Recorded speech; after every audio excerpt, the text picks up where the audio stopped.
Taste the Daily. Thoothukudi மாவட்டம் புதூர் பாண்டியாபுரம் சுங்கச்சாவடியில் சுங்க கட்டணம் வசூல் செய்ய தடை விதித்த உத்தரவை அமல்படுத்த வலியுறுத்தி லாரி உரிமையாளர்கள் போராட்டத்தில் ஈடுபட்டனர். தூத்துக்குடி மதுரை தேசிய நெடுஞ்சாலையில் உள்ள புதூர் பாண்டியாபுரம் சுங்கச்சாவடியில் சுங்க கட்டணம் வசூல் செய்ய உயர்நீதிமன்ற மதுரை கிளை தடை விதித்தது. இதையடுத்து சுங்க கட்டணம் வசூல் செய்வதை நிறுத்த வலியுறுத்தி சுங்கச்சாவடியில் லாரி உரிமையாளர்கள் போராட்டத்தில் ஈடுபட்டனர். இதன் காரணமாக போக்குவரத்து பாதிக்கப்பட்டதால் வாகன ஓட்டிகள் கடும் சிரமம் அடைந்தனர்.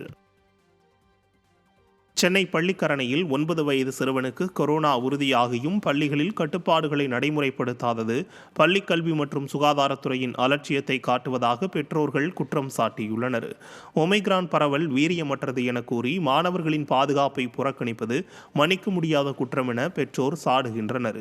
மேலும் முகக்கவசம், சமூக இடைவெளி போன்ற அறிவுறுத்தல்களை கூட பள்ளிகளில் கட்டாயமாக்காததால் உயிரிழக்கும் ஆபத்து உள்ளதாக மக்கள் எச்சரிக்கின்றனர். இந்த நிலையில் சென்னை பள்ளிக்கரணையைச் சேர்ந்த 9 வயது சிறுவன் குரோம்பேட்டை அரசு மருத்துவமனையில் கொரோனா பாதிப்பால் அனுமதிக்கப்பட்டுள்ளார்.